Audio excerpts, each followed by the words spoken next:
ท่านผู้ฟังกำลังให้เกียรติรับฟังสถานีวิทยุเจียงใหม่มหานคร FM 107.25 เมกะเฮิรตซ์อันดับต่อจากนี้ไปเจิญอู้จ๋ากำเมืองกับดีเจคำเพชรเจ้า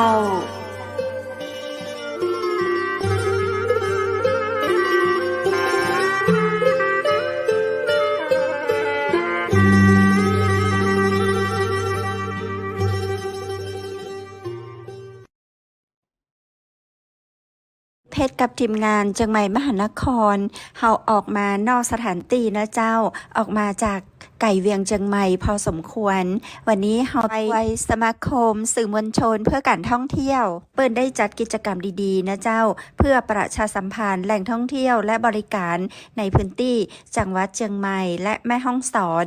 เป็นการสนับสนุนแคมเปญเที่ยวเมืองไทย Amazing ยิ่งกว่าเดิมภายใต้แนวคิดยิ่งไปยิ่งให้ยิ่งสุขใจกว่าที่เคยระหว่างวันที่17ถึงวันที่20พฤศจิกายน2565เจ้าเจ้าวันนี้เราจะไปพอเปิ้นนะเจ้าตีลานวัดศรีบุญเรืองอำเภอแม่สะเลียงจังหวัดแม่ฮ่องสอนเปิ้นได้จัดกิจกรรมต้อนรับสมาคมนักท่องเที่ยวเจ้า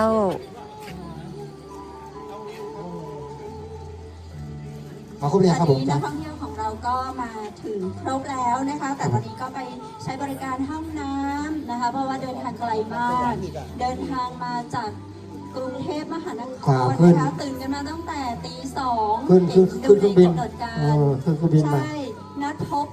พบเวลาตี 2ค่ะที่สนามบินดอนเมือง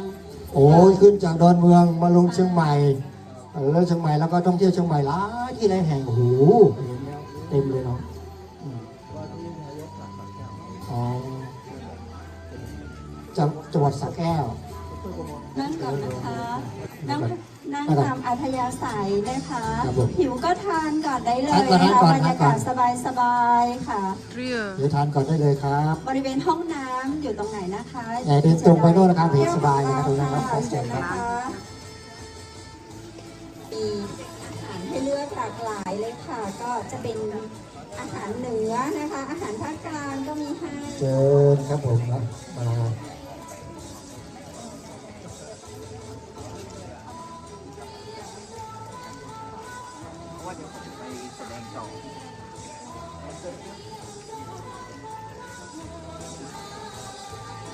เชิญนั่งตามสบายเลยครับได้ค่ะสวัสดีอย่างเป็นทางการกันอีกครั้งนะคะสวัสดีเป็นทางการครับทุกท่านของเรานะคะพบกันในครั้งนี้เป็นครั้งแรกเลยนะคะแล้วเราก็หวังเป็นอย่างยิ่งว่าเราจะเจอกันในครั้งต่อไปอีกแน่นอนเนาะในกิจกรรมดีๆในวันนี้เป็นกิจกรรมเที่ยวไทยยิ่งใช้ยิ่งให้ก็ยิ่งได้ใช่ Amazing Thailand นะคะค่ะเที่ยวไทย Amazing ยิ่งกว่าเดิมปีนี้นะคะก็จะเป็นการเปิดประตูสู่การท่องเที่ยวของประเทศไทยเรานะคะให้เที่ยวทั่วไทยกันอย่างมีความสุขเพื่อเป็นการประชาสัมพันธ์แหล่งท่องเที่ยวแล้วก็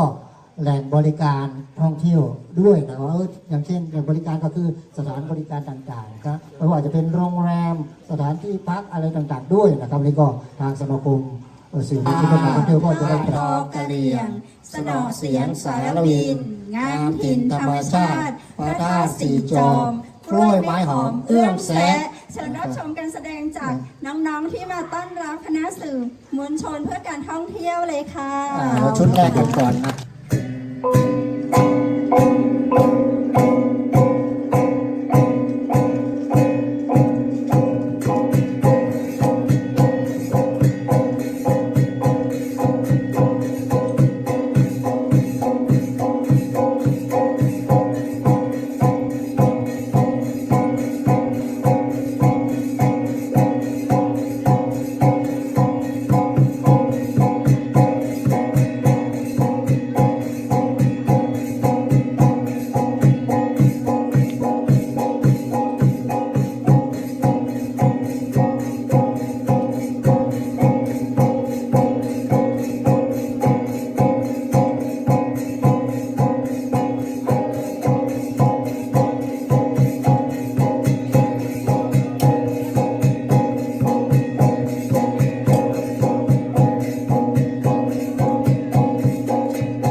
ก็ลำนกครับ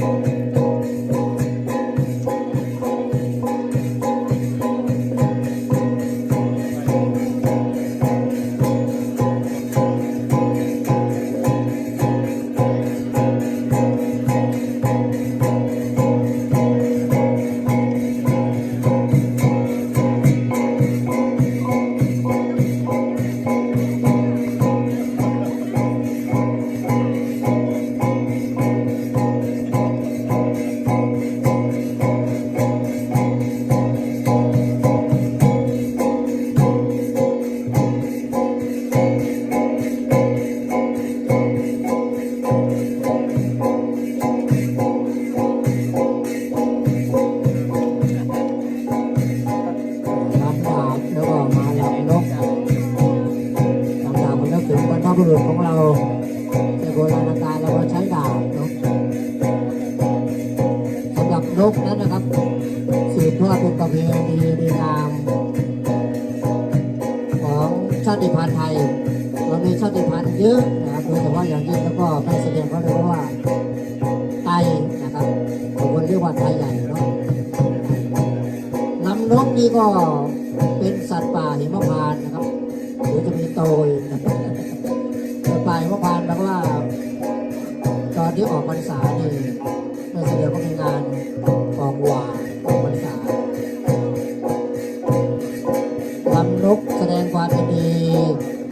ถวายแด่องค์สมเด็จพระสัมมาสัมพุทธเจ้าเสด็จจากชั้นดาวดึงส์ในวันออกพรรษาในการที่พระองค์ได้เสด็จไปเทศนาโปรดพระพุทธมารดานะครับที่สวรรค์ชั้นดาวดึงส์ออกพรรษานะครับออกมาก็มีลำนกลำโตก็เลยเดี๋ยวนี้มีไปทั่วเลยครับมีไปทั่วทั้งล้านนาแล้วก็ไปแสดงที่อื่นๆด้วยนะครับอันนี้เป็นประเพณีที่ดีงามนึกถึงถวายแด่พระสัมมาสัมพุทธเจ้านะครับเป็นสัตว์ป่าหิมพานต์ในวันออกพรรษาให้โลกได้เห็นบทว่ามีตำนานตามพุทธประวัติว่าโลกทั้งสามได้เห็นกันหมดคือโลกสวรรค์ชั้นดาวดึงส์โลกมนุษย์แล้วก็โลกข้างล่างนะครับนรกกภูมิได้เห็นกัน3โลกและยินดีปรีดาที่พระสัมมาสัมพุทธเจ้าได้โปรดสัตว์โลกทั้ง3โลกครับโลกสวรรค์ชั้นดาวดึงส์ชั้นฟ้าโลกมนุษย์แล้วก็โลกอวัยภูมิแล้วก็โลกภูมินะครับเปิดให้เห็นหมดนกทั้งหลายสัตว์ป่าหิมพานต์ก็มาแสดงความยินดีได้เห็นกันหมดอันนี้นกนี่ก็ถือว่าเป็นสัตว์ป่าหิมพานต์แล้วก็ได้เห็นนะครับศิลปะอ่อนช้อยโดยเฉพาะอย่างยิ่งแล้วก็จะได้เห็นศิลปะทรงแบบไตนะทรงไตใหญ่อันนี้จะเห็นว่าสวยงามที่สุดที่วัดศรีบุญเรืองนะครับเป็นมุกที่สวยสดงดงามแล้วก็มุกนี้โบสถ์นี้ปีพุทธศักราช 2482 นะครับนี่ 2482 พุทธศักราช 2482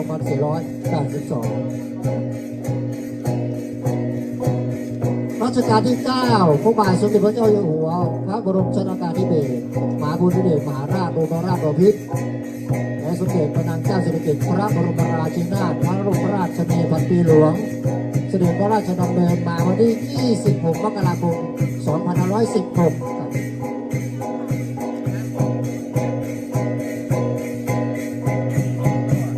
และนอกจากนั้นผมท่านได้ไปพระราชทานธนาคารข้าวแห่งแรกของประเทศไทยและธนาคารข้าวแห่งแรกของโลกที่บนดอยป่าแปะนะครับจึงมีธนาคารข้าวแห่งแรกของประเทศไทยเกิดขึ้นในพื้นที่ของจังหวัดแม่ฮ่องสอนแห่งนี้นะครับขอบคุณมากครับโอ้โหได้นานโอ้ศกดีครับก็สื่อมวลชนครับเมื่อสักครู่ก็เห็นเมื่อสักครู่นี้ดีเจคำเพชรหรือว่าดีเจไก่เพชรไทยนะครับน้องเพชรไทยนี่ก็เป็นอยู่สุขภพสื่อมวลช ชนเพื่อการท่องเที่ยวของจังหวัดแม่ฮ่องสอนนะครับผมแล้วก็ผมก็เป็นเรียกว่ารองอุปนายกครับดีเจดอยแล้วมิ่งขวัญการรักษาครับก็สื่อมวลชนของสื่อมวลชนเพื่อการท่องเที่ยวของจังหวัดแม่ฮ่องสอนครับผมเอาต่อไปหลังจากลำฟ้อนลำนกลำโตแล้วต่อไปโตครับ อันนี้เด็กๆจะชื่นชอบที่สุดครับเด็กๆ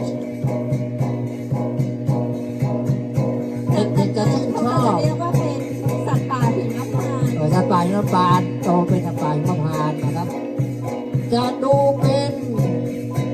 สัตว์ป่าหิมพานต์น้อยดูแล้วจะเป็นเสือเป็นสิงเป็นเนื้อเป็นกวางเป็นอะไรอย่างหลายอย่างความผสมผสานผสมกัน เรียกว่าจะทำให้เรามีโชคดี โชคดี นะคะเป็นการแสดงที่อะไรต้อนรับแขกบ้านแขกเมืองที่มาเยี่ยมเยือนพวกเราค่ะ อันนี้สัตว์ป่าหิมพานต์นะครับลำโตลำนกลำโตลำสัตว์ป่าหิมพานต์นะทางภาคกลางทางโน้นทางที่แล้วก็จะมีเชิดสิงโตคนละอย่างกันนะครับอันนั้นคนละอย่างกันไอ้ข้าที่อันนี้เป็นลำโตนี่เป้าเราว่านี่ครับได้แบงค์ด้วยธนบัตรแบงค์จะรับได้หรือเปล่าเนี่ยครับโอ้ดีใจโอ้ดีใจมากเลยดีใจที่ดูดีใจได้รางวัลร่าเริงใหญ่เลยค่ะ โอ้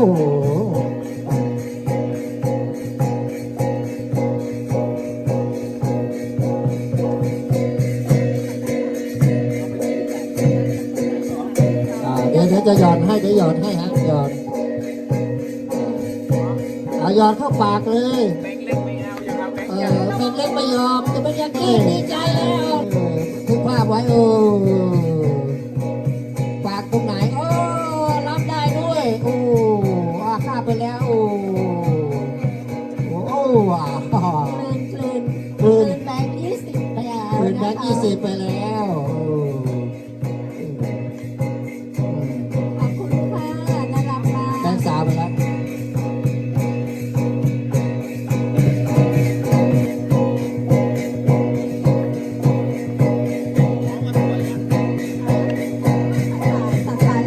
สัตว์ป่าหิมพานต์ครับ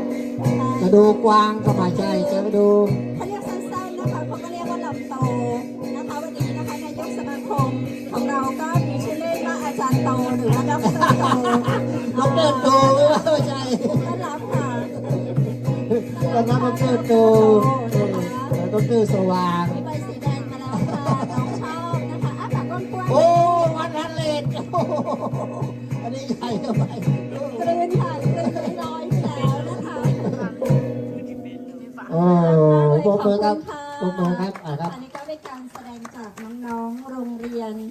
จอมแจ้ง มิตรภาพนะคะ มีปลาเป็น193โรงเรียนจอมแจ้งนะครับ โอกาสนี้เดี๋ยวเราก็จัดนี่ก่อนแล้วจะพูดคุยนะ ใช่แล้วค่ะ แล้วก็อีลำ น่า ชุด รัก สุด มา ท้าก ย เลยเดี๋ยวโอกาสนี้เดี๋ยวเราจะมอบของรางวัลให้กับน้องๆที่มาร่วมแสดงและให้การต้อนรับนักท่องเที่ยวของเราในวันนี้นะคะเดี๋ยวขอเชิญตัวแทนจากโรงเรียนจอมแจ้งมิตรภาพนะคะรับมอบซองรางวัลเล็กๆน้อยๆนะคะ จากพี่ๆสื่อมวลชนเพื่อการท่องเที่ยวค่ะขอตัวแทนคุณครูหรือว่านักเรียนนะคะนักเรียนครับเชิญครับ มอบจากนายกสมาคมของเรานะคะเชิญค่ะเชิญตัวแทนนักท่องเที่ยวนะคะ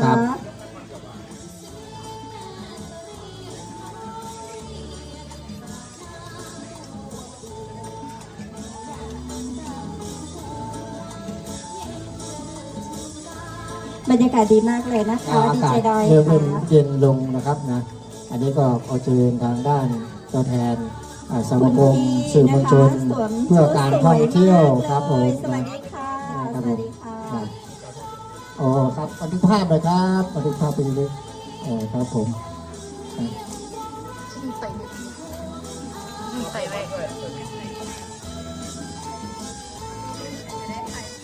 สวยๆกันนะคะ ครับครับ ขอบคุณมากค่ะ เดี๋ยวโอกาสนี้นะคะ เดี๋ยว เรา คุย อ กั ยาน ก ไหม ขอ คุย เรียน ก่อน เชิญทางคุณเปียกนะ ครั คะ บ ตัวแทนของคนแม่เสรียงค่ะมากล่าวต้อนรับแล้วก็พูดคุยกับพี่ๆน้องๆเพื่อนๆสื่อมวลชนเพื่อการท่องเที่ยวค่ะ ขอเชิญครับ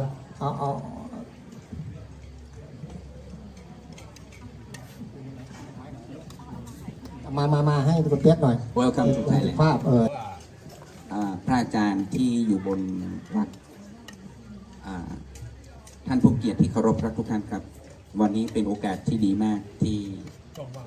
สมาคมสื่อมวลชนเพื่อการท่องเที่ยวได้มาร่วมอุดมการณ์ในการพัฒนาการท่องเที่ยวอย่างยั่งยืนในทุกมิติ รวมทั้งน้องๆครูอาจารย์จากโรงเรียนแม่เสรียงบริภาคศึกษา และโรงเรียนจอมแจ้งมิตรภาพ 193 ที่ผมเป็นลูกศิษย์ทั้งสองสถาบัน และท่านพิธีกรทั้งซ้ายและขวามือของผม ผู้ได้สร้างคุณค่าและมูลค่าของวัฒนธรรมประเพณีบ้านเรา ให้เป็นแสงสว่างที่จะได้นำความสุขอย่างยั่งยืนมาให้กับคนแม่เสรียงคนจังหวัดแม่ฮ่องสอน ผมรู้สึกเป็นเกียรติอย่างยิ่งที่ได้เป็นตัวแทนของคนบ้านเราและประเทศไทยในการต้อนรับทุกท่าน ผมหวังว่าวันนี้จะไม่ใช่วันแรกและเป็นวันสุดท้ายที่เราจะได้รับประทานอาหารที่มาจากชุมชนในท้องถิ่นของเรา ซึ่งทุกสิ่งทุกอย่างได้รับการร่วมมืออย่างดียิ่ง On behalf of my country I would like to say welcome to Thailand welcome to my hometown This is your second home in Thailand We are very appreciate to see you with your very special guide คุณโก้ที่มานั่งกับนักท่องเที่ยวเป็นมัคคุเทศก์คุณภาพคนหนึ่งในจังหวัดเชียงใหม่ขอต้อนรับสู่ทำงานในอุตสาหกรรมท่องเที่ยวมากกว่า30 ปีและก็ได้มีโอกาสมาเที่ยวเมืองแม่เสรียงที่น่ารักของเราผมหวังว่าวันนี้สิ่งที่ผิดพลาดที่เกิดขึ้นจะเป็นบทเรียนที่ดีที่สุดสำหรับอุตสาหกรรมท่องเที่ยวที่ไม่มีความแน่นอนในการบริหารจัดการ แต่ทุกสิ่งทุกอย่างจะเกิดขึ้นจากจิตสำนึกและจิตใจที่มุ่งมั่นของเราขอบพระคุณและนมัสการอาจารย์ขอบคุณคุณดุยที่เสียสละให้เกิดความชัดเจนในเรื่องของเสียงเพื่อสร้างให้เรื่องของสื่อมวลชนเป็นไปในแนวทางที่ถูกต้องขอบพระคุณครับ Thank you very much ขอบคุณมากค่ะน่ารักมากเลยนะคะก็เป็นตัวแทนของชาวอำเภอแม่เสรียงจังหวัดแม่ฮ่องสอนนะคะ ที่มาให้การต้อนรับนะคะนักท่องเที่ยวของเราตั้งแต่เช้าเลยทีเดียวนะคะแล้วก็มีการตระเตรียมมาค่อนข้างจะหลายวันพอสมควรนะคะในวันนี้เราก็จะเห็นว่าพี่เปียกนะคะคนน้ำต้องรอสัก 2-3 ชั่วโมงแล้วก็เริ่มเหมือนกันนะคะแต่ว่าพี่เปียกรอนะคะก็ทุ่มเททั้งแรงกายแล้วก็แรงใจเพื่อนักท่องเที่ยวนะคะพี่น้องสมาคมสื่อมวลชนเพื่อการท่องเที่ยวในครั้งนี้มาค่อนข้างจะหลายวันมากๆเลยก็ต้องขอบคุณพี่เปียกเป็นอย่างยิ่งอีกครั้งหนึ่งนะคะและในโอกาสนี้ค่ะเราอยากฟังเสียงนักท่องเที่ยวของเรานะคะที่เดินทางมาจากต่างจังหวัดค่ะมีนักท่องเที่ยวของเราที่อยากจะออกมาพูดคุยบ้างไหมคะเมื่อกี้พี่ที่มามอบทุนการศึกษาให้กับน้องๆไปนะคะจากการแสดงรำนกรำโตรำดาบเมื่อกี้ต้องขออภัยด้วยนะคะเมื่อกี้ไม่ได้ยินเสียงพี่เลย ตอนนี้อยากได้ยินเสียงแล้วอะค่ะขอเชิญพี่ด้านหน้าเวทีอีกครั้งหนึ่งค่ะขอเรียนเชิญค่ะแล้วเราก็อยากรู้จักพี่ๆด้วยเนาะว่ามาจากที่ไหนเป็นอย่างไรค่ะ สมาคมสื่อมวลชนเพื่อการท่องเที่ยวดร.สว่างนะคะแล้วก็สมาชิก ของสมาคมสื่อมวลชนเพื่อการท่องเที่ยวที่มาจากจังหวัดต่างๆนะฮะในวันนี้เราก็เดินทางกันมาหลายคนนะฮะประมาณ30 คนค่ะพวกเราเนี่ยก็ไม่ได้ต่างจากท่านพี่เปียกนะฮะสอนแม่เสลียงเนี่ยเราก็มาหลายครั้งนะฮะแต่เมื่อดูโปรแกรมแล้วเนี่ยเรารู้สึกเราตื่นเต้นเราคิดว่ามันมีอะไรที่ละเอียดกว่าที่เราเคยมานะคะก็รู้สึกตื่นเต้นเตรียมตัวอยู่หลายวันนะคะลืมแนะนำตัวนะดิฉันสุนันท์จารุพันธ์นะคะท่านนายกโตมอบหมายให้ความไว้วางใจนะคะในหน้าที่ว่าที่นายกสมาคมสื่อมวลชนเพื่อการท่องเที่ยวจังหวัดนครสวรรค์นะคะก็รู้สึกเป็นเกียรติอย่างยิ่งนะคะที่ได้มาเป็นตัวแทนของคณะที่เดินทางมานะคะอย่างที่บอกไปว่าพวกเราก็ตื่นเต้นแล้วก็เตรียมตัวมาหลายวันไม่แพ้กับทุกท่านนะคะที่เราคอยพวกเราแล้วเมื่อเดินทางมาแล้วก็ตื่นเต้นมากยิ่งขึ้นนะคะเพราะว่ารายละเอียดในการเดินทางเนี่ยมันมากมายนะคะทำให้เราต้องใช้พลังมากซึ่งไม่เคยแบบนี้มาก่อนเลยนะคะแม้ว่าจะมีอายุกันแล้วเนี่ยแต่หัวใจยังสู้วันนี้วัดได้เนาะว่าเรายังอยู่ในวัยหนุ่มวัยสาวนะคะสามารถวัดได้เลยทุกคนด้วยนะคะแม้กระทั่งคุณยายนะคะอายุ82นะคะตบมือให้คุณยายหน่อยค่ะอายุ82นะคะก็ยังมีหัวใจของนักเดินทางนะไม่ยอมแพ้ไม่มีใครแพ้ใครค่ะวันนี้นะคะมันในการเที่ยวครั้งนี้รายละเอียดเนี่ยมากนะทำให้เราได้ทราบถึงวิถีชีวิตแล้วที่น่ายินดีเนี่ยวันนี้เราได้มาพบพี่เปียกซึ่งเป็นศิษย์เก่าราชประชานุเคราะห์ศิษย์เก่าศึกษาสงเคราะห์แม่ห้องสอนนะคะซึ่งตัวดิฉันเองแล้วก็มีพี่ที่มาอีกคนหนึ่งก็เป็นคุณครูที่สอนนักเรียนได้โอกาสนะคะโรงเรียนศึกษาสงเคราะห์และราชประชานุเคราะห์และต่อมาเราก็ผันตัวเป็นคุณครูที่สอนเด็กพิการทุกประเภทนะคะตั้งแต่หูหนวกตาบอดปัญญาอ่อนออทิสติกพิการร่างกายเนี่ยนะแล้วก็ไต่เต้าขึ้นมาจนแล้วก็เกษียณอายุเวลาที่เหลืออยู่ก็คิดว่าเรายังสามารถที่จะท่องเที่ยวได้นะเราก็ท่องเที่ยวไปแล้วก็ได้ประสบการณ์ในการท่องเที่ยวที่ได้เข้าไปเห็นวิถีชีวิตของคนในชุมชนนะฮะที่บางทีเราตลอดเวลาที่เราทำงานเนี่ยเราก็เที่ยวเยอะแต่เราก็ไม่ได้เห็นอย่างนี้นะฮะถือว่าตรงนี้เป็นกำไรแล้วนะฮะเพราะนั้นวันนี้พวกเรารู้สึกยินดีนะฮะที่ได้มาเห็นประสบการณ์แบบใหม่ของแม่เสลียงนะฮะได้เห็นวัฒนธรรมประเพณีแล้วก็คิดว่าครั้งนี้ก็ไม่ใช่ครั้งสุดท้ายที่เราจะมาอีกนะฮะเรามีความหวังและตั้งใจว่าในโอกาสข้างหน้าเราจะมาเก็บเกี่ยวประสบการณ์ที่นี่มากกว่านี้อีกนะคะเพราะนั้นวันนี้ขอบพระคุณทุกท่านนะคะที่ได้รอต้อนรับเรานะคะขอบพระคุณมากค่ะ ขอบคุณคุณพี่สุนันท์มากๆเลยนะคะว่าที่นายกสมาคมจังหวัดนครสวรรค์ค่ะเห็นไหมว่าวันนี้นะคะนักท่องเที่ยวของเรามาหลากหลายจังหวัดกันเลยทีเดียวนะคะมีมาจากกรุงเทพมหานครไหมคะมีไหมคะกรุงเทพก็มาขอเชิญคนกรุงเทพมหานครหน่อยค่ะมาจากกรุงเทพด้วยครับอยากฟังเสียงคนกรุงเทพมหานครมีไหมคะมีไหมคะเชิญค่ะ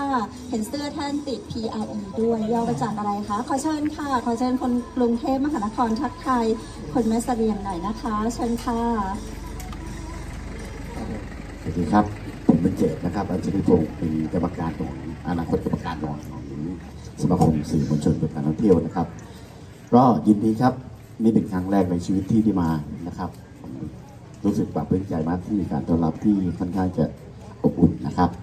แล้วก็ขอชมเลยครับอาหารวันนี้อร่อยมาก โดยเฉพาะขนมจีนน้ำเงี้ยวสุดยอดครับนะครับอย่างอื่นก็อร่อยนะฮะแต่ผมเป็นคนชอบขนมจีนน้ำเงี้ยวก็เลยบอกว่าอันนี้อร่อยนะครับ ก็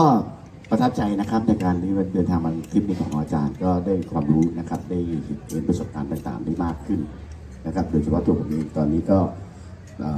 ทำงานให้กับสมาคมนี้ก็คือผู้สื่อข่าวการท่องเที่ยวนะครับสมาคมนี้ก็คือสมาคมธุรกิจส่งเสริมการท่องเที่ยวแห่งประเทศหรือสทนนะครับโดยกระบวนการในการทำทางด้านสองสายท่องเที่ยวมาตลอดนะครับผมติดต่อกับลูกค้าส่วนใหญ่เป็นตลาดมือเบานะฮะก็มีลูกค้าทางที่สนใจทางภาคเหนือเยอะแยะมากก็ยินดีที่จะสนับสนุนในการส่งเสริมการท่องเที่ยวของแม่สอดให้นะครับขอบคุณครับ ขอบคุณค่ะ ขอบคุณท่านบัญเจิดนะคะ จากกรุงเทพมหานครค่ะในโอกาสนี้นะคะ เราจะพักชมโรงเรียนแม่เสลียงบริพัตรศึกษา ขอเชิญชมค่ะ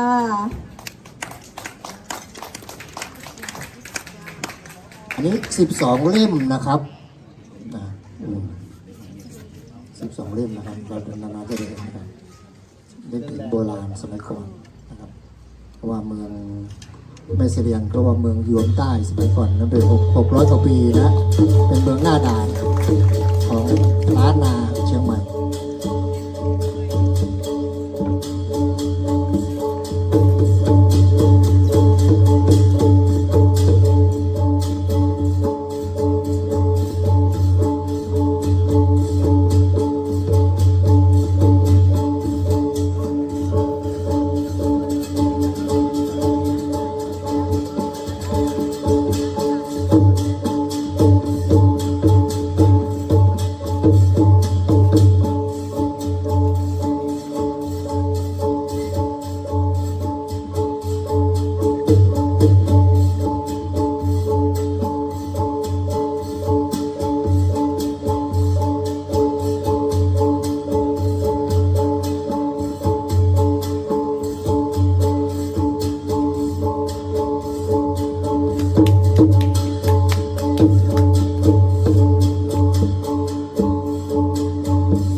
คุณยายอายุ 80 กว่านะคะ 82 ดูท่านแข็งแรงมากเลยค่ะ 84โอ้โหแข็งแรงแข็งแรง มากเลยนะคะก็ให้กับน้องๆนะคะเป็นกำลังใจ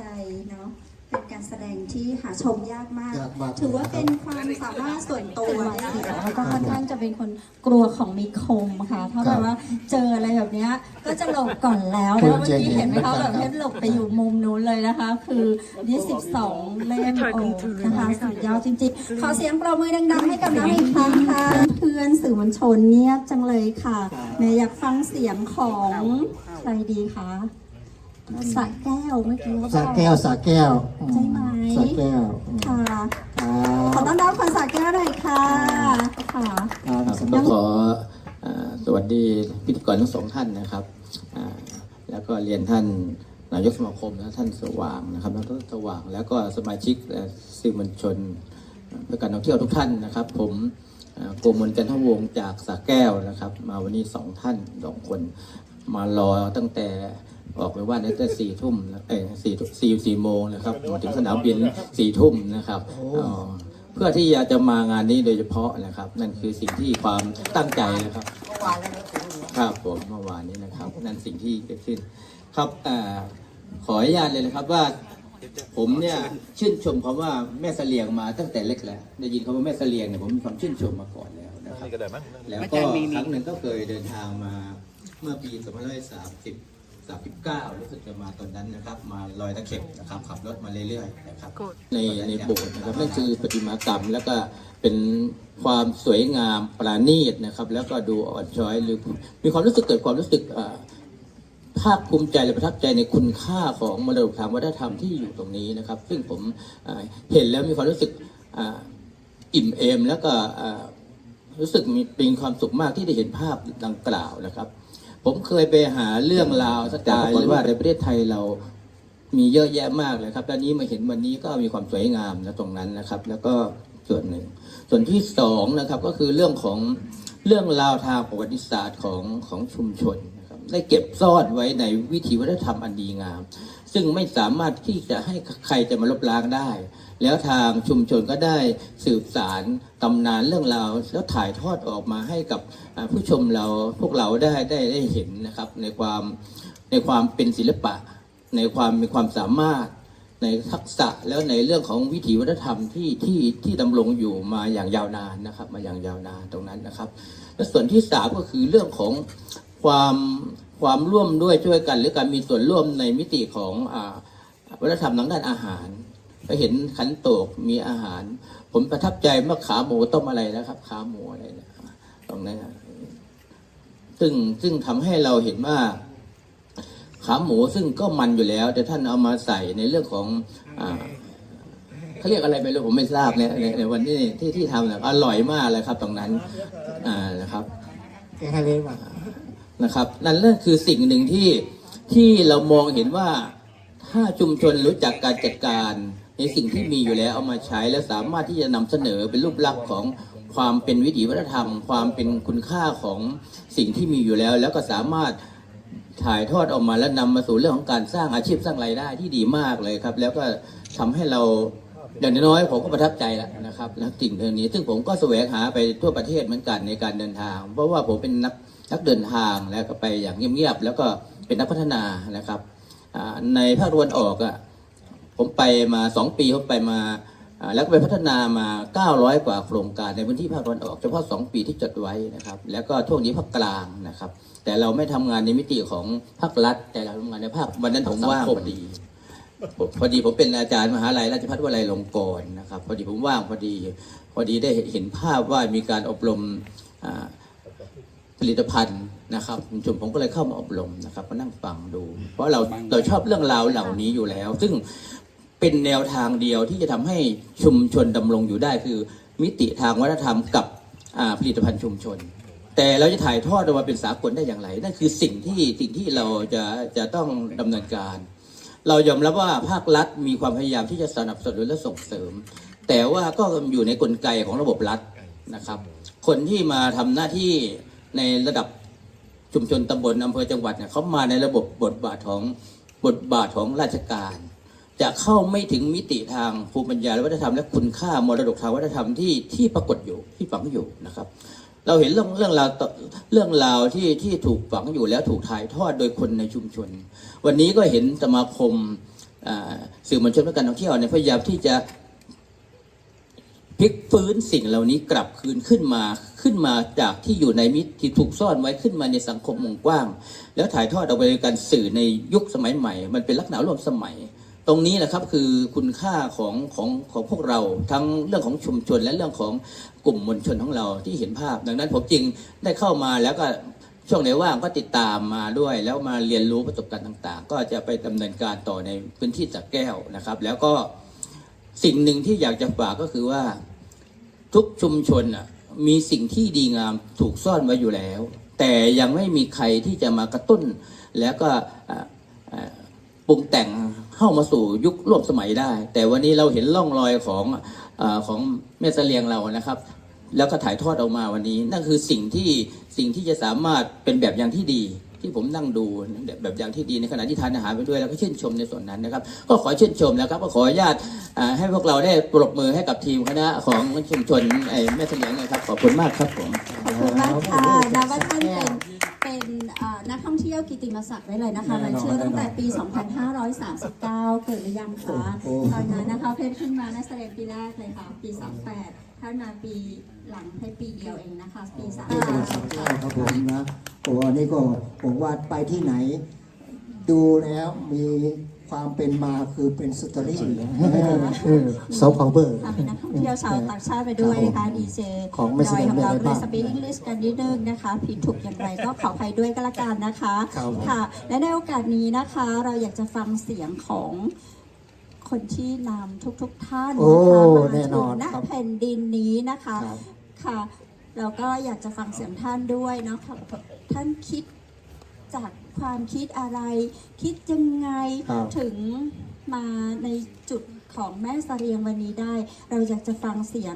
ท่านด็อกเตอร์ อาจารย์โตด็อกเตอร์สว่าง ทองอัมภัยทองไทยหากผิดพลาดประการใดเดี๋ยวขอเชิญท่านแนะนำตัวเองเลยค่ะ เชิญค่ะ สวัสดีค่ะ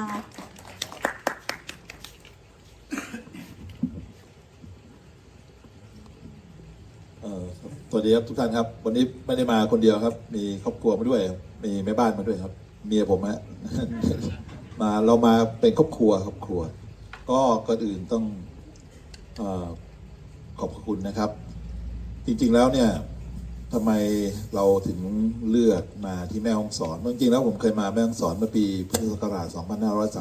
2535 ตอนนั้นมาตรวจงานของม.พายัพมาสร้างอาคารอยู่ใกล้ๆนี่นะแต่นี้ยังไม่มีปั๊มนะครับแล้วก็ไปแม่สามแลบตอนโน้นนิทานยังลุกหลังแต่ว่า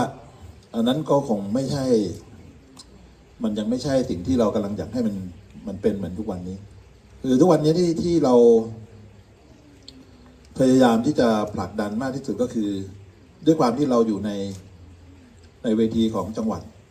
หลายจังหวัดเนี่ยเรามองว่าทำไมประชาชนจะต้องเป็นผู้ตามอยู่ตลอดทำไมประชาชนไม่เป็นผู้นำเองบ้างนะครับทำแล้วแบบเราต้องพึ่งตัวเองก็เลยทำให้มีข้อสงสัยว่าเอ๊ะแล้วทำไมชุมชนมันไม่ไปไหนมาไหนวันนี้ก็เลยมีโอกาสได้ไปเป็นคณะกรรมการบริหารจังหวัดประจีนแล้วก็นครนายกก็สังเกตเห็นว่าเวลาประชุมคณะกรรมการบริหารจังหวัดแบบบูรณาการเนี่ยหรือว่าที่เราเรียกกันว่ากปจ.จังหวัดกปจ.เนี่ยจะทำหน้าที่ในการพิจารณาโครงการทั้งหมดของจังหวัดเลยไม่ว่าจะเป็นถนนหนทางไม่ว่าจะเป็นกิจกรรมอะไรก็สุดแท้แต่เราก็นั่งอยู่ตรงข้ามกับฝ่ายรัฐภาคประชาสังคมภาคประชาชนผมไปในนามตัวแทนของสภาอุตสาหกรรมจังหวัดก็ปรากฏว่าโครงการที่เขาเขียนมาเนี่ยมันไม่ได้ตรงกับที่ชาวบ้านอยากได้เลยสักอันหนึ่งมันเป็นโครงการเก่าๆโครงการเก่าภาษาราชการก็จะมีโครงการอยู่3 ประเภทเลย Y1 คือ Y1 Y2 Y3 Y1 คือโครงการที่ผ่านในรอบปีแล้วเข้าแผนงบประมาณ Y2 คือโครงการที่มันตกจาก Y1 คือมันไม่ได้รับการพิจารณาแล้วมันยังมีY3 เนี่ยพ ผมเนี่ยเป็นคนบอกเองว่ามันต้องมี Y3 เพราะอะไรเพราะมันต้องมีโครงการสำรองมันเป็นแผนฉุกเฉินเช่นกรณีเงินกู้400,000 ล้านที่ผ่านมาเนี่ยเราจะเอาโครงการมาซึ่งประชุมบ่ายโมงกปจประชุมบ่ายโมงต้องส่งแผนให้แล้วเสร็จก่อน4 โมงเย็นให้สภาพัฒน์ภายใน4 โมงเย็นเราก็เลยว่าแล้วเอาไปมาโครงการนี้ปีไหนเนี่ยโครงการนี้เป็นโครงการปี65แต่พิจารณาตั้งแต่ปี63ปลายปีเราก็มีความรู้สึกถ้าชาวบ้านจะได้อะไรอันนี้บังเอิญว่าเราก็เลยมานั่งทบทวนว่าเราเปลี่ยนแนวคิดใหม่ดีไหมเราจะสู้โดยที่ให้ภาคประชาชนเป็นผู้นำสนับสนุนอย่างเดียวภาคราชการแต่ต้องให้ชาวบ้านเป็นคนนำนะครับมันก็มีการทดลองล่าสุดที่เราทดลองนำก็คือโครงการใส่บาตรบนสันเขื่อนซึ่งเป็นการจัดกิจกรรมครั้งแรกของจังหวัดนครนายกที่จัดบนเขื่อนขุนด่านประการชนโดยไม่ใช่เงินรัฐบาลแม้แต่บาทเดียวก็ปรากฏว่าประสบความสำเร็จเราช่วยกันบริจาคถึง300,000 บาทก็จัดงานสำเร็จรุ่ล่วงแล้วก็เราก็จะจัดเป็นงานประจำปีไปอันนี้เราก็มามองอยู่ว่าแล้วบางทีเรามีของดีอยู่ในมือแต่มันไม่มีใครรู้ว่าเรามีอะไรอยู่ในมือแม้แต่กระทั่งวิธีคิดบางอันเช่นเราพยายามจะบอกว่าเฮ้ยเนี่ยฉันมีดีแต่มันไม่มีใครมาหาเราสักอย่างหนึ่งไม่มีคนมาหาเลยแล้วสุดท้ายคุณจะขายให้ใครมันก็เลยเกิดทฤษฎีแมงเม่าขึ้นมาคือผมสังเกตเห็นเวลาเราเปิดไฟเนี่ยถ้าอยากกินแมงเม่าต้องเป็นหลอดอย่างเงี้ยปูรสเส้นถ้าอยากได้แมงดาต้องหลอดแบล็คไลท์เราก็มีความว่าถ้าแหล่งท่องเที่ยวอยากได้คนประเภทไหนมาคุณก็ต้องแต่งตัวให้มันเข้ากับทาร์เก็ตกรุ๊ปที่เราอยากได้ก็เลยเกิดแนวคิดว่าแหล่งท่องเที่ยวจะต้องพัฒนาตัวเองก่อนแล้วทำให้มันดีแล้วให้นักท่องเที่ยวมาคือพัฒนาให้มันถูกจริตของนักท่องเที่ยวเราอย่าชมตัวเองว่าเราดีคนเดียวแล้วคนอื่นมองไม่เห็นบางทีเราเข้าข้างตัวเองว่าดีแต่พอถึงเวลาทำไมไม่มีใครมาเลยตั้งโต๊ะได้3 วันก็เลิกขายของแล้วตั้งโต๊ะได้2 อาทิตย์ก็เลิกขายของแล้วเพราะอะไรเพราะเราเชื่อในวิธีคิดตัวเองแต่คุณไม่ได้เชื่อว่ามันอาจจะเป็นไปไม่ได้ในมิติที่ไม่ได้ตอบโจทย์เรื่องของการท่องเที่ยวแต่เราคิดแบบเข้าข้างตัวเองเราไม่ได้คิดบนมิติความเป็นจริงมันก็เลยทำให้เรานั่งเฝ้าของสุดท้ายก็ขายไม่ได้ดังนั้นเราก็เลยมองว่าถ้าไม่ต้องไปสนใจว่าขายยังไงแต่ลองดูซิว่าทำยังไงให้นักท่องเที่ยวมาหาเราก่อนพอนักท่องเที่ยวมาหาเราแล้วเนี่ยเราจะขายอะไรค่อยมาขายจะนำเสนออะไรก็นำเสนอแต่ไม่ใช่แบบไม่มีใครมาหาเลยแต่วันนี้กูบอกมีขนมมีของฝากมีผ้าทอมือมีโน่นนี่นั่นแต่ผมถามว่าแล้วใครจะซื้อเพราะมันไม่มีนักท่องเที่ยวมาสุดท้ายเราก็เป็นไงครับเหมือนเดิมก็คือกลับไปอยู่ในวังวนเดิมก็คือไม่ขายเลิกทำแล้วก็รอใหม่รอรัฐบาลคิดใหม่แล้วเราก็ตามเขาอยู่มันก็เลยกลายเป็นที่มาของสมาคมสื่อมวลชนเพื่อการท่องเที่ยวเดิมทีเนี่ยมันไม่ใช่สมาคมนี้เดิมทีเราเป็นผมเห็นนักท่องเที่ยวตกพาราเซลที่พัทยาแล้วอยู่ๆเขาก็ประกาศว่าเนี่ยควรจะต้องไม่ให้มีพาราเซลนะเพราะว่าประมาททำให้นักท่องเที่ยวชาวเยอรมันตกมาตายผมก็ถามแล้วทำไมคุณจะต้องไปปิดล่ะก็ทำไมคุณไม่สอบซะก่อนสุดท้ายรู้ไหมว่าเป็นอะไรนักท่องเที่ยวฆ่าตัวตาย2นักท่องเที่ยวที่เกาะเต่าถูกข่มขืนมันก็ลงอยู่นั่นน่ะข่มขืน3 อาทิตย์ก็ยังข่มขืนอยู่จนคนไม่กล้าไปเที่ยวเกาะเต่าก่อนนางยวนวันดีนักท่องเที่ยวถูกวิ่งราวก็วิ่งออกอยู่นั่นน่ะทำไมมันไม่มีข่าวอีกด้านหนึ่งที่เรามาทำกันดีไหมก็คือทำสร้างสรรค์บ้างแล้วให้มันเห็นแง่ของความเป็นจริงบ้างก็เลยรวมตัวกันขึ้นจากวิทยุนี่เรานี่ยังเพชรเนี่ยผู้ไก่เนี่ยก็มาจากวิทยุผมก็มาจากวิทยุตอนนั้นเรามีสื่ออยู่ในมือแล้วก็ตั้งดีไหมก็รวมกันเราควักเงินนี่แหละครับประชุมกัน4-5 รอบสุดท้ายเราก็ไม่เอาละน้องบอกเป็นชมรมนี่ไหมบอกไม่เป็นผมจัดแม่งสร้างสมาคมเลยโดยมีงบก้อนแรกที่ตั้งก็คืองบของการท่องเที่ยวแห่งประเทศไทยเนี่ย1.8 ล้านไปเปิดตัวที่รามาการ์เด้นแล้วก็ใช้หมดเลยครับใช้หมดไม่มีเหลือแม้แต่บาทเดียวแล้วก็ถัดมาผมก็มองว่าเพียงแค่สมาคมสื่ออย่างเดียวไม่ได้หรอก มันต้องมีอีกสมาคมหนึ่งที่จะต้องเป็นขาเดินคู่กันไปเพราะว่างบของรัฐนั้นมันไม่ได้มาด้านเดียวงบภาคเอกชนก็ไม่ได้มาด้านเดียวก็เลยมองว่าเราควรจะก่อตั้งสมาคมธุรกิจท่องเที่ยวและบริการจังหวัดขึ้นมาเพราะว่าตอนนี้มันมีแค่สมาคมส่งเสริมธุรกิจท่องเที่ยวอย่างเดียวแต่เวลาเราจะขับเคลื่อนเช่นเราจะของบของกรมการท่องเที่ยวเนี่ยถ้าเอาแค่หัวสื่อไปอย่างเดียวเขาก็จะมองว่าสื่อมันก็คือสื่อไม่เห็นจะเกี่ยวท่องเที่ยวเราก็ต้องเอาหัวธุรกิจท่องเที่ยวและบริการเข้ามาประกบก็เราก็ถือว่าปัจจุบันนี้เราเดินทางมาไกลนะครับแล้วว่าเราก็เลยเปลี่ยนแนวว่าเราไม่ใช่สื่อมวลชนแต่เราจะเป็นคนใช้สื่อและมวลชนทำงานด้วยกันเพื่อให้บรรลุเป้าหมายที่เราได้วางเอาไว้แล้ววันนี้ก็ได้ท่านอาจารย์ท่านผอ.แดงนะครับท่านอาจารย์ดร.กมลนะครับแล้วก็อีกหลายจังหวัดเลยซึ่งรอบนี้ก็มีท่านสุเมธนะกับพี่นิพาถือว่าเป็นสมาชิกที่เข้ามาเรียนรู้กับพวกเราไม่รู้ว่าเรียนรู้ขนาดไหนแต่ส่วนใหญ่เราก็เลยเปลี่ยนแนวคือไม่จำเป็นต้องมีวิทยุไม่ต้องมีหนังสือพิมพ์ไม่ต้องมีทั้งสิ้นขอแค่ว่าเรามีใจอยากทำมันก็เลยพัฒนาต่อไปอีกว่าแล้วเราทำยังไงให้คนใช้สื่อให้เป็นมันก็เลยมีโครงการมันอยู่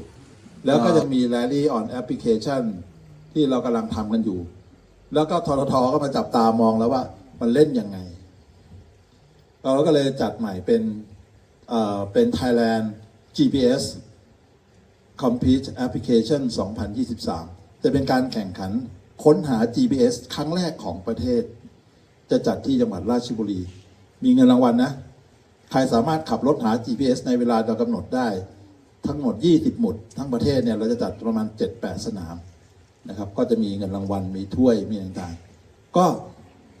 เป็นที่มาแล้วมันก็พัฒนามาจนถึงณวันนี้ที่เรามาด้วยกันก็คือบางคนเฮ้ยทำไมสื่อต้องมีผู้สูงอายุตังค์หรอกมั้งใช่ไหมอย่างกุ๊กไก่จะรู้ดีว่าสื่อวิทยุไปที่ไหนก็ตามได้ไหมค่ารถมีเปล่ามีค่าน้ำมันไหมมีค่าห้องพักไหมอะไรเงี้ยใช่ไหมอาจารย์ทราบเราก็เลยคิดว่าถ้าเราได้พวกท่านที่มีกำลังซื้อในมือเนี่ยไปอุดหนุนเขาเนี่ยมันก็จะทำให้เกิดการกระจายรายได้แล้วมันได้มากกว่านั้นก็คือราชบุรีที่จอมบึงที่สวนพึ่งเราได้สร้างแรงบันดาลใจให้กับกลุ่มที่มันกำลังจะตายจนณวันนี้ที่ผมเพิ่งกลับมาจากสวนพึ่งเนี่ยท่านทราบไหมว่ามีคนสั่งเค้กไม้ไผ่เขาเอาไม้ไผ่มาทำเค้กวันตอนนี้วันละ500 อันทำไม่ทันมันก็ได้พลังจากเราที่เขาเข้าไปหาเขานะครับแล้วก็เราก็จะมีสมาชิกที่ราชบุรีขึ้นมาอีก1 สมาคมเหมือนกันแล้วก็เราก็จะมีเครือข่ายคราวนี้มันจะเป็นเครือข่ายใหญ่แล้วต่อไปเพชรเองก็ทำหน้าที่ในฐานะของนายกสมาคมสื่อมวลชนท่องเที่ยวจังหวัดแม่ฮ่องสอนไม่ได้ทำแค่เพชรแม่เสลียงนะครับเพชรต้องทำหน้าที่แทนคนแม่ฮ่องสอนเปียกในฐานะว่าที่นายกสมาคมธุรกิจท่องเที่ยวและบริการจังหวัดแม่ฮ่องสอนก็ต้องทำหน้าที่แทนคนแม่ฮ่องสอนแล้วผมบอกก่อนว่าผมไม่รู้ว่าใครจะตั้งสมาคมไหนแต่ผมรู้ว่าคนที่จะเป็น2 สมาคมนี้ได้ต้องเป็นสมาชิกสมาคมสื่อมวลชนและการท่องเที่ยวก่อนถึงจะมาเป็นกรรมการแล้วผมก็ไม่ได้บังคับหรอกไม่รู้นะตอนที่คุยเปียกเคนโดมาเนี่ยแล้วก็กุ๊กไก่มาเนี่ยเรามองว่าแม่ฮ่องสอนเป็นจังหวัดหนึ่งที่ต้องมาสิ่งแรกเลยก็คือเมียผมอยากมาดูดอกบัวตองบานปรากฏว่าดอกบัวตองมันก็เรียกอะไรมันร่วงก่อนเวลาปีที่แล้วจะมาก็เลยโทรถามกุ๊กไก่ว่าบัวตองบานหมดยังโรยแล้วค่ะเราก็เลยบอกงั้นเดี๋ยวเราหาจังหวะดีไหมเพราะใจจริงคืออยากมาดูมากกว่าดอกบัวตองผมอยากมาดูสิ่งที่อาจารย์กมลพูดจนมาณวันนี้ผมบอกว่าเปียกเก็บฟอร์มนี้ไปเลยคุยกับกุ๊กไก่แล้วเก็บรูปแบบงานคืนนี้ไว้เดี๋ยวเราจะมีมาอีกแล้วไม่แค่นี้นะเดี๋ยวเราก็อย่างพี่เจิดอยู่สทน.ด้วยอย่างผมตอนนี้เราก็เป็นส่วนของสภาอุตสาหกรรมท่องเที่ยวแห่งประเทศไทยด้วยเราก็จะเอาตัวเนี้ยไปเอาของคุณไปขายด้วยต่อไปนี้ทุกอย่างต้องเป็นรายได้นะครับไม่ว่าพิธีกรไม่ว่าเครื่องเสียงอาหารขนมนมเนยวันนี้เดิมทีคิดว่าจะได้ททท.สนับสนุนนะผมโทรไปแล้วผมไม่ขอททท.สนับสนุนคืนนี้ จะเอาเงินของพวกเราที่เราเก็บกันมานี่แหละ ให้กับน้องเข้าไปนะครับดังนั้นปกติชทก็จะสนับสนุน300 บาทต่อหัวผมบอกผมไม่เอาขอเอาเงินที่เราเก็บจากทุกคนนี่แหละให้กับคณะทำงานให้กับน้องที่มาลำนะครับนี่ก็คิดว่าทุกคนคงเข้าใจความมุ่งมั่นของสมาคมและที่สำคัญครั้งนี้นะต้องขอเสียงปรบมือให้กับสายการบินนกแอร์ด้วยครับปรบมือดังๆให้กับสายการบินนกแอร์ด้วยนะครับคือสายการบินนกแอร์เนี่ยเขาให้ช่วงเวลาในการซื้อตั๋วเนี่ยของเราเนี่ยในราคาพิเศษเนี่ยไปกับแม่ฮ่องสอนเนี่ย 3,000 บาทเนี่ยอยู่ในห้วงเวลา10 วันฉะนั้นกรุ๊ปแรกพี่ปุ๋ยเนี่ยจึงได้ตั๋วถูกแต่พอหลุดจากนั้นปุ๊บรู้ไหมตั๋วเท่าไหร่ 5,000 กว่าบาทต่อเที่ยวไปกลับก็10,000 กว่าดังนั้นต้องขอบคุณทางผู้บริหารของนกแอร์นะครับที่ถ้าเราบอกว่า10 วันจองท่านต้องรีบจองเลยนะอย่ารอเดี๋ยวมันจะช้าเหมือนเราไปภูเก็ตอะภูเก็ตเราก็ได้นกแอร์นะครับก็ได้ถูกอีกตอนนี้บางคนไม่ได้ตังคืนอย่าตกใจนะเขาแจ้งเรามาว่า1 Booking เนี่ยได้แค่2 คนแต่เราก็เพิ่งรู้ช่างมันเถอะนะครับได้ผมโอนมาผม 2,000 บางคนงงทำไมหนูไม่ได้บอกผมก็เพิ่งรู้ว่า1 Booking ได้ 2 คนเราก็ไม่อยากไปเถียงนะก็เลยไม่ไปทวงติงหรือทวงถามนะครับแล้วก็วันนี้จริงๆแล้วเนี่ยอยากให้พวกเราทุกคนปรบมือดังๆเป็นกำลังใจให้กับทีมแม่ฮ่องสอนทุกคนเลยนะครับไม่ว่าจะเป็นเปียกเคนโดไก่แล้วก็พิธีกรนะครับแล้วก็มีไหนใครเป็นสมาชิกใหม่ของสมาคมสื่อยืนขึ้นดีครับเคนโดเลยมั้งเคนโดด้วยมั้ยยืนครับเชิญครับยืนขึ้นครับพี่ยืนขึ้นครับเชิญออกมาข้างนอกเลยครับเชิญมาครับพี่เอาถ้วยท่านอาจารย์สุนันท์ครับได้มอบของที่ระลึกให้หน่อยหนึ่งนะครับขอบคุณโก้นะครับขอบคุณมากครับปรบมือด้วยครับขอบคุณมากครับปรบมือให้กับโก้กับแขกของเราด้วยนะครับขอบคุณครับเดี๋ยวจะพูดอังกฤษก็กลัวพลาด Thank you very much please take care I hope see you again next time and welcome back Thailand again Good night welcome thank youทำมาอร่อยคืน โอเคครับปรบมือหน่อยครับคนต่อไปเปียกนี่สมาชิกใหม่นะครับเป็นประเพณีครับต้องได้ถ้วยครับต่อไปครับเคนโดครับเคนโดนะครับนี่เวลากินแล้วโอ๊ยปกมาจากใจหน่อยได้ไหมครับปกมาจากใจหน่อยกินอิ่มแล้วเนี่ยเอาละครับโอเคนะก็ขอบคุณทางกุ๊กไก่ด้วยแล้วก็เดี๋ยวอันนี้มาจากอีตันไทย Welcome to Thailand I hope you enjoy in my country and don't forget to invite your friends to visit Thailand and it's very important you should be back here again next time you will meet the great show from our people here and give many delicious food and everything you taste it today you eat it it's okay hot or not too hot thank you very much ก็อย่างนี้นะครับทุกคนก็ไม่ให้เป็นการเสียเวลาขอบคุณนะขอบคุณเราทุกคนเรายังอีก 2-3 วันนะครับแล้วก็ขอบคุณกุ๊กไก่ด้วยนะครับที่ได้ให้เวลาขอบคุณอาจารย์นะครับแล้วก็ขอให้พวกเราได้ทานอาหารให้ก่อนนะครับแล้วก็มีอะไรนะครับมีการแสดงด้วยนะโอเคขอบคุณนะครับขอบคุณครับขอบคุณมากค่ะแต่อย่าเพิ่งไปไหนนะคะเดี๋ยวขอท่านนายกอยู่ตรงนี้นะคะก็มอบของรางวัลให้กับน้องๆนักแสดงจากโรงเรียนแม่แสดงบริภาคศึกษาก่อนเลยนะคะมอบก่อนแล้วก็ติดตามชมการแสดงตามมานะคะเชิญน้องๆค่ะผลเพื่อการท่องเที่ยวค่ะจะได้มีภาพสวยๆนะคะไปด้านนู้นบ้างค่ะให้ท่านนายกอยู่กลางนะคะพี่ดีเจดอยอยู่ฝั่งนู้นนะคะถ่ายภาพหน่อยนะคะขอภาพนิ่งสวยๆนะคะมาลานไหมคะ ล้างกันอยู่เนาะ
รับรางวัลรับรางวัล รับแล้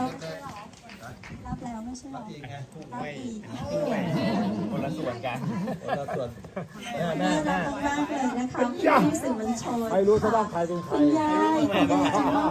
รางวัลให้กับน้องๆของเรานะคะรับเลยค่ะ ปรบมือหน่อยแม่วิ่งเหยียบมาข้างหลังมันก็ได้แม่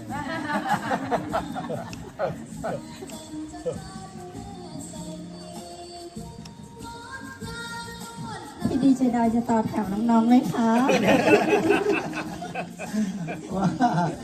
ขอบคุณคุณยายมากๆเลยค่ะ ขอบพระคุณคุณยายนะคะ คุณยายตั้ง14 ปีค่ะ คุณยายแข็งแรงมาก แล้วก็สวยงามนะคะ สวยงามทางร่างกายแล้วก็จิตใจค่ะค่ะวันนี้คุณยายได้มาทานขันโตกนะคะแม่อยากฟังเสียงคุณยายจังเลยค่ะขอเชิญคุณยายด้านหน้าได้ไหมคะพิธีกรมารับของเยอะลึก เดินออกมาที่แล้วของจากคุณยายอยากให้คุณยายมาด้านหน้าแล้วก็ถ่ายภาพกับ นี่เลยนะผมส่งเลยครับน้อง พี่ที่จะดอยอยู่ด้านนี้ไหมคะจะดอยอยู่ข้างคุณยายได้ไหมคะอ้าวขอภาพหน่อยนะคะภาพนิ่งได้ไหมคะน้องนัทขอภาพนิ่งหน่อย น้ำชาจะได้นึกถึงคนให้ไงวันที่ดื่มน้ำชาจะนึกถึงน้ำชา ขอบคุณมากๆค่ะ ขอบพระคุณค่ะคุณแม่ค่ะขอบคุณค่ะ ผมเครื่องเสียงมารับด้วย ค่ะน้องดุย น้องดุย รับขอบคุณมากๆเลยนะคะสวยงามมากเลยค่ะ ครับผมประทับใจนะครับสำหรับการท่องเที่ยวเนาะเดินทางอย่างที่ทราบแล้วครับเนาะก่อนจะเดินทางมาถึงแม่ฮ่องสอนของเรานั้นการเดินทางนะครับก็เมื่อก่อนนี้ทางเมื่อสักครู่นี้ได้ยินการเที่ยวที่ไม่สำเร็จจะเป็นทางลูกหลังจะได้ดีขึ้นเยอะแล้วนะครับ แต่ว่ามาถึงฮอดแล้วใช้เวลานานกว่าจะผ่านเบอร์ลิน โอ้โหเหลือเกินนะ พี่สิชดอยจับเสียงของนายกพูดถึงแม่สำแรกหนูว่าจับเสียงว่าพี่นายกพูดถึง1,800,000 อ๋อ ใช้หมดเลย 1,800,000ใช้หมดเลยที่โรงแรมแห่งนั้น ไม่มาถึงแม่เสลียงนะคะ แต่วันนี้ค่ะมาด้วยใจเราก็ต้อนรับด้วยใจนะคะกราบขอบพระคุณเป็นอย่างสูงเลยค่ะ และเราก็หวังอย่างยิ่งเลยนะคะว่าในโอกาสต่อไปเราจะได้มีโอกาสต้อนรับพี่ๆน้องๆเพื่อนๆสื่อมวลชนนะคะนักท่องเที่ยวทุกคนทุกท่านค่ะ ครับเราจะได้เบิกบานสำราญใจนะครับ ค่ะ ท่องเที่ยวของ เห็น เรา เดินทางกันมานะคะนัดพบตั้งแต่ตี 2เมื่อกี้มีพี่ที่มาจากสระแก้วบอกเรานะคะว่ามาตั้งแต่4 ทุ่มเมื่อคืนนี้ตอนนี้ก็จะครบรอบ24 ชั่วโมงแล้วนะคะค่ะดังนั้นนะโอกาสนี้เราก็อยากจะให้ทุกท่านนะคะได้มีโอกาสพักผ่อนค่ะเพื่อในการเดินทางในวันพรุ่งนี้ เพราะวันนี้เป็นวันเริ่มต้นของการท่องเที่ยวในวันแรกค่ะเที่ยว17 18 19 20 4 วันด้วยกันนะคะ ขอให้มีสุขภาพที่แข็งแรงแล้วก็สมบูรณ์นะคะ วันนี้ทานอาหารให้อร่อยพักผ่อนให้เต็มที่มีความสุขเก็บเกี่ยวสิ่งที่ดีๆนะคะ จากจังหวัดแม่ฮ่องสอนของเราค่ะหากว่าตรงไหนค่ะตกบกพร่องอย่างไรนะคะ เราสองคนพิธีกรขอกราบรับน้อมรับไว้ทั้งหมดนะคะ อย่านำติดตัวติดใจไปที่ไหนอีกเลยนะคะ กราบขอบพระคุณและขออภัยไว้ในที่นี้ขอให้ทุกท่านพบแต่ความสุขมากมายนะคะสวัสดีและขอบคุณนะคะ หมดเวลาของรายการในช่วงนี้นะครับไม่ได้หนีพวกวันไปแห่งไหนเราคงจะพบกันเช้าวันต่อไปอวยพรให้ทุกคนพบโชคดีสุขสมใจในสิ่งปรารถนาถึงเวลาอย่าหลบพบกันอีกพรุ่งนี้นะครับ ขอให้คุณท่านเป็นคนที่แสนดีของคนที่คุณรักตลอดไปครับผม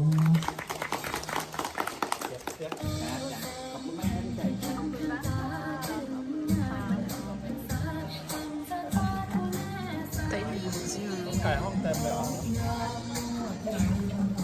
เดี๋ยวเช็คอีกทีแต่ว่าเมื่อเช้านี้เช็คนี่คือเต็มนะคะ เดี๋ยวรอครับพี่แตงให้เดี๋ยวแม่รอแป๊บนึง Thank you very much แม่รอแป๊บเดียว my friend my new friend quick speaking yes อ๋อโอเคสักหน่อยคู่นี้ สัมภาษณ์ให้หน่อยดีใช่อ๋อค่ะ thank you very much for joining us Thank you ขอบคุณค่ะ I would like you to say something to our people to your second home in Thailand Yes so please I cannot speak Thai so only I can say ขอบคุณค่ะto Thailand and thank you very much for your hospitality. We enjoy ourselves our time here in Mesariang. We visit also in Chiang Mai and Bangkok and we enjoy our time here and for sure we will come back. Thank you.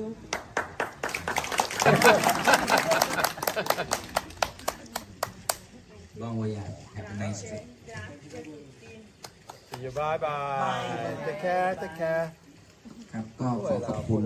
พี่ไก่แล้วก็อาจารย์ดอยนะครับที่ให้ความบันเทิงให้กับเราก็พูดกับทางสมาชิกสื่อมวลชนของเราว่าพรุ่งนี้เราจะทำอะไรที่ไหนเมื่อไรอย่างไรนะครับ ก็เมื่อเช้าก็ตี 2นะครับพรุ่งนี้ก็ตี 3เราก็น่าจะพร้อมที่จะหาประสบการณ์ใหม่ๆครับเจอกันในฝันแล้วกัน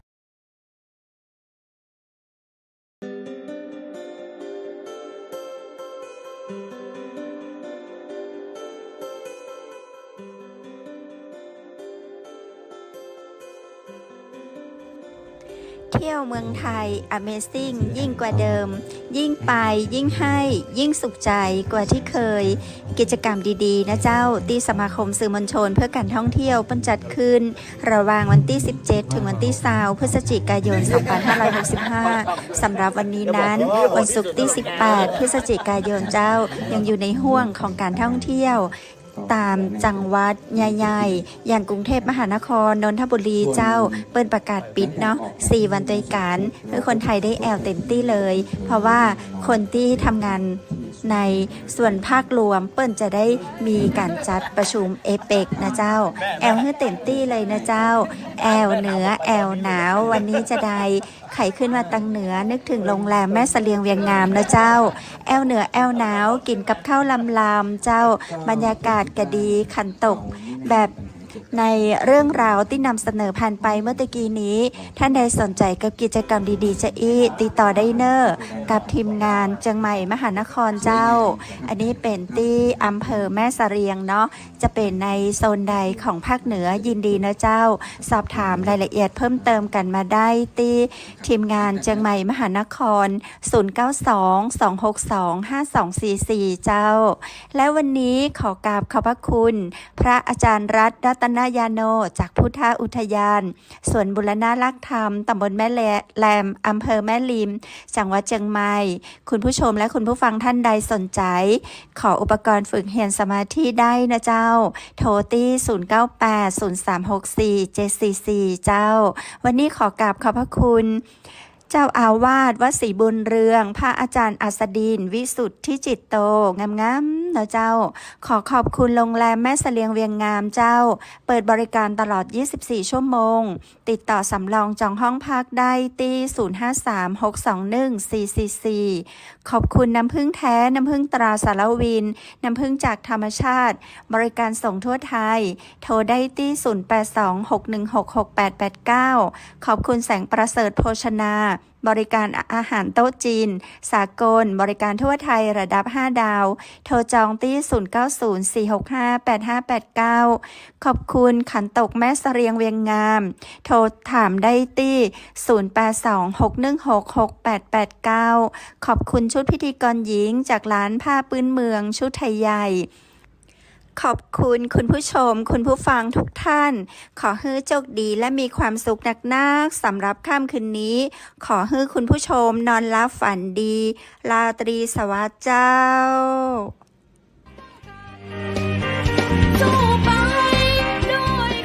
สถานีวิทยุเจียงใหม่มหานคร 107.25 เมกะเฮิรตซ์ ขอแสดงความห่วงใยและเป็นกำลังใจให้ทุกท่านในช่วงการระบาดของโรคโควิด -19 ในครั้งนี้ เพื่อลดความเสี่ยงควรสวมหน้ากากอนามัยทุกครั้งล้างมือเป็นประจำขอให้อยู่ที่บ้านให้นักที่สุดด้วยความปรารถนาดีจากหมู่เฮาเจ้าเจียงใหม่มหานคร